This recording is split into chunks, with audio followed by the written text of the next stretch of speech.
afternoon, folks. Tony Raleigh reporting live from the Kima area over here on the west side of Clear Lake. We come over here this afternoon to the Watergate Yachting Center where we sail our boat out of. We was going to come over here and check on it and see how things were going. There's a few nuances of getting over here, a few roads closed, but we did manage to make it over here. But I just want to give you the magnitude of what's going on. The Clear Lake is up and out of its banks. We can't even get over to our slip over here. But right here, as you can see where the water's coming up, as you can see the areas for this area right here houses mailboxes and trash for the folks that live in the marina here, that live on the sailboats, and the folks that just use the sailboats. But over here, Sail Time is a sister company of ours that we sail with. As you can see, the boats are up. The thing about the marina here is all the docks have the capability of being able to rise and fall with the actual tidal flow that normally goes on here, but also in the situation where we have high water, in this case here. What's really helping us out here, folks, is the fact that everything's been able to rise up, everything looks to be tied off and secured, everything there. The fact that we haven't had a bunch of high winds here, I think, is really helping us out here.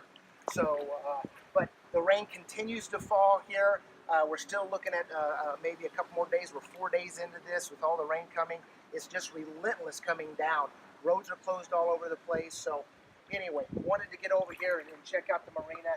As you can see, we even over here, right beside me over here, there's a parked truck over here that is half buried and it's submerged in water over here. So again, we are just basically able to get into the very initial part of the Watergate Yachting Center. So reporting live from Clear Lake, it's Tony Raleigh.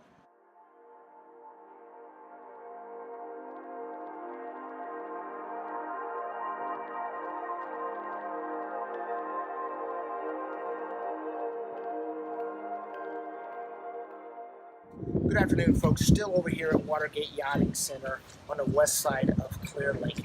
We got over here, I just wanted to kind of give you the magnitude of how much the water's actually come up and how much Clear Lake is out of its banks.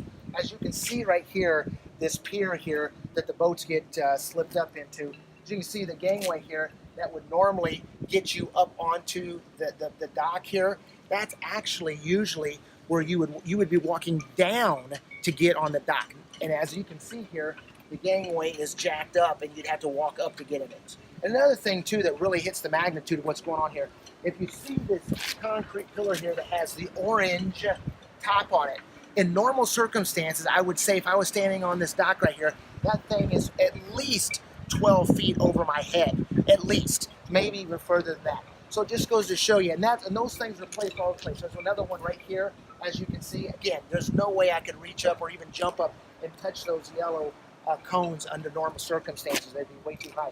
But that's what the dock is stationed on, and that's what it's rising and falling on. So keeping all the boats, as they float very well, and they're keeping them all tied up. I think the lack of the aggressive wind that we've had in the area has absolutely really helped this marina fare very well with the conditions we've had here. But the rain just continues to pour down. We're still looking at much more rains coming from Harvey. It's just on the way over here, we had several scenarios that we had several road closings. And as you can see right here, even being able to get over here in this area right here, where people would either have their mail or be able to dump off their trash here, these things are underwater. So again, just massive amounts of water coming down here in the Houston area from Harvey. So it still seems like there's more to come as it comes offshore, and then it looks like it's going to be coming back onshore. We are right now, the way the crow flies, about 15 nautical miles to the northwest of Galveston. If we come out of this marina here, out of the channel, and then out into Seabrook Lake, then we would come out into Upper Galveston Bay, and it'd be about, that whole thing would be about a 15, 20 mile, we have about a 20-mile sail down to Galveston, which would be on the other side of Galveston Island. Then we would be out into the Gulf of Mexico. So that just gives you a sense of where we are right here on the west side of Seabrook, or Clear Lake, I should say. Not Seabrook, but Clear Lake is where we're at. So reporting live from the west side of Clear Lake over at the Watergate Yachting Center, this is Tony Raleigh.